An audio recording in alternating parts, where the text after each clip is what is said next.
បាទតែប៉ុន្តែមានអ្នកដែលគាត់សួរច្រើនពាក់ព័ន្ធជាមួយនឹងរឿងអត្ថប្រយោជន៍របស់ wood vinegar ឬក៏គេហៅថាទឹកខ្មេះឈើឬក៏ទឹកខ្មេះអង្កាមដែលយើងកំពុងតែផលិតថាចែកចាយកំពុងពេញនិយមនឹងតែប៉ុន្តែជាកិច្ចខិតខំប្រឹងប្រែងស្រាវជ្រាវពាក់ព័ន្ធជាមួយនឹងអាសារធាតុនឹងដើម្បីកម្ចាត់សត្វល្អិតបែបធម្មជាតិពីព្រោះអនាគតរបស់យើងចង់ប្រើអានឹងឲ្យបានច្រើនបំផុតដែលអាចធ្វើទៅបានដើម្បីយើងចង់បានទទួលនៅអាផលិតផលកសិកម្មរបស់យើងនឹងឲ្យវា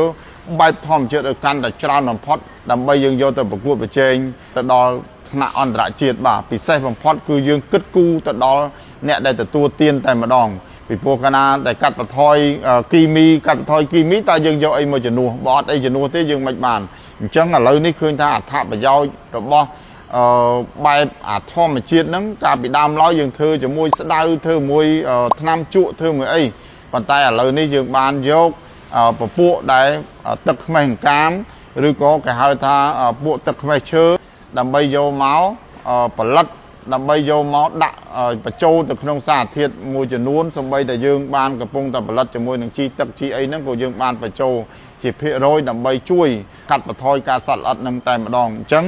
បច្ចុប្បន្ននេះគឺកំពុងតែពេញនិយមហើយយើងពិតជាប្រើពិតជាមានប្រសិទ្ធភាពអញ្ចឹងបងប្អូនដែលកំពុងតែប្រើប្រាស់ទៅលើដំណាំផ្សេងដែលជាមួយនឹងថ្នាំសត្វល្អិតទាំងអស់ហ្នឹងបងប្អូនកុំភ្លេចជាមួយនឹងបែបធម្មជាតិហើយ1លីត្រយើងលាយបានរហូតដល់500លីត្រទឹកឬក៏ក្នុង2លីត្រយើងនេះគឺចំណុះ2លីត្រយើងអាចលាយរហូតទៅដល់បាន1000លីត្រទឹកហើយពិតជាមានប្រសិទ្ធភាពចំពោះដំណាំដែលគាត់កំពុងតែប្រើប្រាស់មិនថាបន្លែមិនថាពពួកផ្លែឈើកន្លងមកដែលយើងបានប្រើប្រាស់ហ្នឹងគឺពិតជាមានគេហៅលទ្ធផលដែលគាត់ត្រឡប់មកវិញគាត់ទិញហើយទិញទៀតគាត់ទៅសារហើយទៅសារទៀតអញ្ចឹងបងប្អូនចាប់ពីពេលនេះទៅពាក់ព័ន្ធជាមួយនឹងថ្នាំសត្វល្អិតប៉ុន្តែបើវាលក្ខណៈចាំបាច់បំផុតអាហ្នឹងត្រូវចាំបីទៅដល់ប្រើប្រាស់គីមីចាំដល់យើងនឹងប្រើប៉ុន្តែបើបច្ចុប្បន្ននេះបើសិនជាល្មមហើយពិសេសបំផុតដែលយើងកំពុងតែធ្វើអនុវត្តផ្ទាល់តែម្ដងបើការពារស្ទើរតែសឹងថាបានរហូតដល់ 80% អ្វីដែលយើងបានពិសោធន៍ជាមួយនឹងទឹកខ្មេះនេះបាទហើយក៏យើងមានការដែលបង្រៀននៅក្នុងការដែលឲ្យបងប្អូនអាចដុតទៅអាចយកទៅផលិតខ្លួនឯងដែលយើងមានធុងលក់ឲ្យអីទាំងអស់នោះពីព្រោះអ្វីដែលជាបេះដូងរបស់ហ៊ុយយន្តយើងចង់ឃើញកសិករដែលគាត់មានប្រាក់ចំណេញ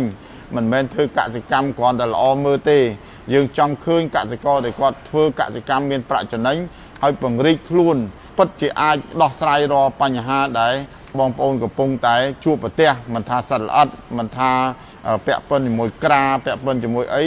ហ៊ុយយន្តព្យាយាមរកអាបែបធម្មជាតិដាក់ចូលទៅជូនដល់ពុកម៉ែបងប្អូនទាំងអស់គ្នាព្រោះផលិតផលទាំងអស់នេះត្រូវបានមានទីតាំងផលិតច្បាស់លាស់ហើយយើងកំពុងតែ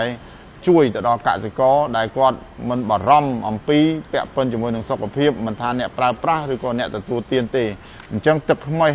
អង្កាមឬក៏ទឹកខ្មេះឈើដែលយើងកំពុងតែផលិតបច្ចុប្បន្ននេះគឺយើងបានពង្រីកខ្លួនឲ្យបានកាន់តែច្រើនដោយសារទីផ្សារឬក៏បងប្អូនដែលកំពុងតែពេញនិយមត្រូវការអញ្ចឹងពួកយើងមានច្រើនហើយអញ្ចឹងបងប្អូនកាយគាំទ្រហើយនឹងយកទៅសាកល្បងពិសេសបំផុតបើសិនជាមានការដែលគាត់បានប្រើទៅធម្មតាប្រើទៅលើដំណាំមួយចំនួនដែលកំពុងតែបែបធម្មជាតិបែបអីទាំងអស់ហ្នឹងបងប្អូនអាចប្រើប្រាស់បាទហើយបើអាចធ្វើខ្លួនឯងបានអាចធ្វើទៅហើយអាចសួរនាំនៅប្រឹក្សាយោបល់មួយចំនួនពាក់ព័ន្ធនឹងបច្ចេកទេសក្នុងការផលិតទាំងអស់នេះអាចមកទៅចែកគ្នាបានបាទព្រោះធ្វើយ៉ាងម៉េចដើម្បីឲ្យកសិករគាត់កាត់បន្ថយការចំណាយទាំងអស់ហ្នឹងប៉ុន្តែបើសិនតែធំត្រូវការច្រើនតទៅមកខាងរោងចក្រយើងផ្ទាល់តែម្ដងបាទអញ្ចឹងខ្ញុំមានប៉ុណ្្នឹងពីព្រោះដោយសារមានអ្នកទៅគេសួរច្រើនរឿងទឹកខ្មេះអង្កាមហ្នឹងវាមានប្រសិទ្ធភាពកម្រិតណាអញ្ចឹងបងប្អូនអាចមកមើលផ្ទាល់ឬក៏អាចយកទៅសាកល្បងទៅអានឹងចំណុចទី1ហើយចំណុចទី2វាពិតជាជួយទៅដល់ផ្នែកខាងថ្នាំពុលដែលយើងកំពុងតែកាត់បន្ថយយើងចង់